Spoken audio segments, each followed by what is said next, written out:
tried to do a cool shot of me grinding my coffee, and then I didn't press record. Like, it's recording. Just a nice little camera. It has a little tripod, and you can stand it up. And if you stand it up, it'll follow you around with its little head. That's pretty crazy. Wait, that's But good you for can- self-tapes, yeah? I think so. I've used it for anything, but I just wanted to be able to film more things in life.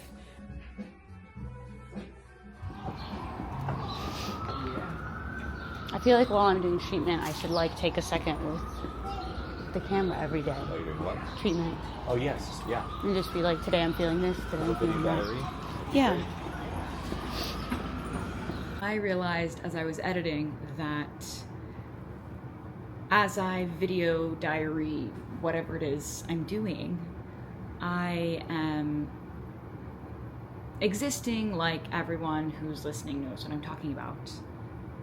And I recognize that part of my goals here are to share my experience, and not just the experience of it, but also what it is. So I'm trying to map out what that looks like. I don't really just want to info dump. I don't really think that that's helpful for anyone. Well, maybe in some ways it is, but this is also for me. And so I want it to feel healing and helpful and connective in some way, and just, I don't know. But my name is Amelia. I have Lyme disease, I have babesiosis, I have Bartonella, I have POTS, I have ADHD, I struggle with anxiety. Lyme disease is often referred to as the great imitator, and so a lot of other things can kind of fall under that umbrella, but these are tick-borne illnesses that I have struggled with for a really long time, and I'm in a flare, and I'm in treatment again, and I just thought, instead of hiding in my little hidey hole about it, that I would try to do the opposite, which is really weird. I make music videos, I make theater, I do TV, I do film, I do lots of things, because I really like to do a lot of things, and being like a highly motivated, highly driven person while having a disease that makes you want to lay down all the time is like super weird and hard. I'm also like a super physical person, especially in what I do. That's my world of it, so it's extra weird to have that fussed with. I've always been really, really private about my health when it crosses into work and anyone I work with, because women and women of color and small women, and like, there's enough of a fragility placed on women and disabled people and people of color, and, well, unless people of color, there's an aggression placed. We all know what I'm talking about. And if you don't read a book, my best days are the days I get to work. They sometimes are the hardest physically, but they're the days that I notice that the least, if that makes sense. I'm really fortunate. My job is something that I have loved as long as I could critically think. And as I began going into treatment this time around, I looped in a few key players of people that I work with who, you know, represent me and advocate for me. Just was in the midst of dealing with the anxiety around like drafting an email and being vulnerable over email, but trying to articulate myself because I'm a long-winded girl. So yeah, just giving more context. We're all gonna be along for the journey, kids. It's gonna be a great time. And I'm sending this email like I'm so strong and brave to my reps, like nothing will get in my way, and I'm about to show them like constantly how much stuff gets in my way.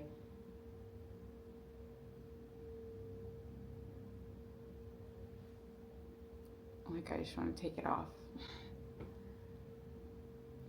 Hesitate sharing, doing something with this stuff and making stuff with this stuff because of how other people think about it and look at it.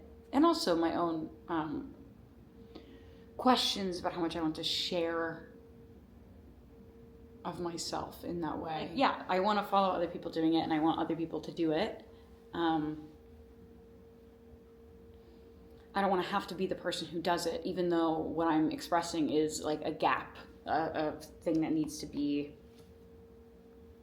I don't know. Really hard to then sell my case for how fucking driven and after it I am. Ooh, I'm having a bad day, but I'm not. Like, nothing is bad about this day. It's wonderful.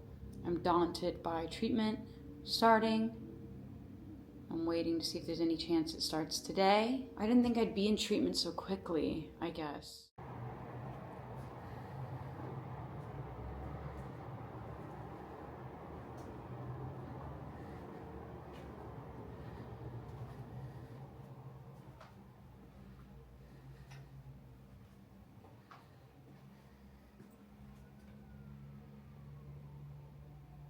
Today we watched No Other Land at BAM, and we saw encampments.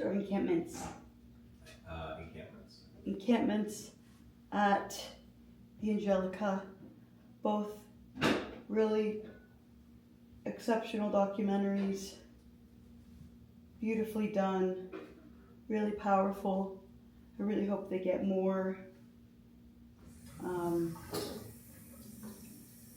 don't know what's the word. Visibility? Visibility is precisely the word. It is late. It is 12:27 a.m. It was a full day of documentarying and Brooklyning and Lower Manhattaning. We had a fantastic dinner. It was so good. Sinsa in the Lower Manhattan. kind of like a Soho-esque area. It was like in NoHo. Yeah. By God, NoHo. We were gonna go to another place, and then the second the door opened, it was so loud, and we thought better to pivot. And then we went to Sinsa. It was a very nice place. You definitely needed a reservation to go, but it kind of just timing worked out, so we waited like 20 minutes. Yeah. Got to go in. We were there with TikTok's Sarah/James, the famous one and only. I so enjoyed spending time with Sarah today. Sarah said very lovely things about you when you went to the bathroom. No way. Mm-hmm. Me? No way. Yes, way. Me? See way. Could I have some tea, actually? What kind would you like? Your ginger? Throat coat. Good morning. It has been probably like a week since I checked in, which is lame. I was like, I should check in every day about how I'm feeling. But that's kind of like hard to do. Or it's not, I'm sorry. Let me rephrase that in the world of things that are hard to do. It's not, oh my God. It's not hard to do. I just haven't done it. Speaking of which, I began treatment. I also didn't talk about that. I'm taking medication. This is what I have to do. It's yellow, it stains things. I have to dilute it in like a fruit juice because that's just the way things need to be. It's like too thick to just like drink by itself. I've been on this for about a week. I'm on an antibiotic and I'm on an anti-malarial. So far I'm just really nauseous. I'm a little dizzy. Definitely like some muscle soreness and weirdness and stuff, but cheers. I'm gonna take this with a healthy fat every day, which isn't hard to do, but usually the way it times out is that I kind of need to take it first thing in the morning, and I don't necessarily like to eat like right when I wake up, so that's not proven difficult, just like annoying. Like I don't know what to make or do. Bolivian stevia, use it on everything. But see, right now, like I kind of have to like whip up an egg. I don't really want to. I don't really want to eat that yet. Kind of want to eat cheese stick.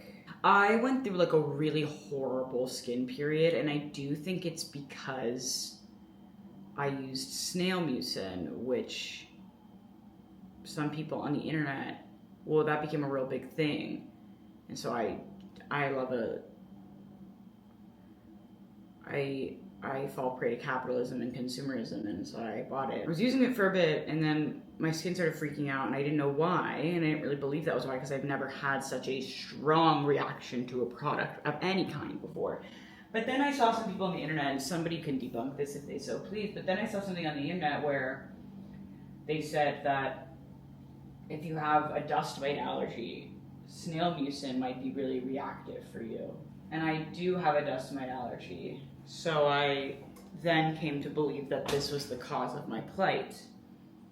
And I did stop using it, but I also was like eating so much dairy at this time. So then I like backed off a lot of that, and I wasn't eating cheese for every single snack. I'm gonna hard boil some eggs. It might just be really loud on this plane, so it might not work. So this might be useless. I forgot to film an outro. Thanks for joining me. I'm just gonna film myself sometimes and tell you what I'm dealing with. Okay. I'm gonna go now. Thank you so much,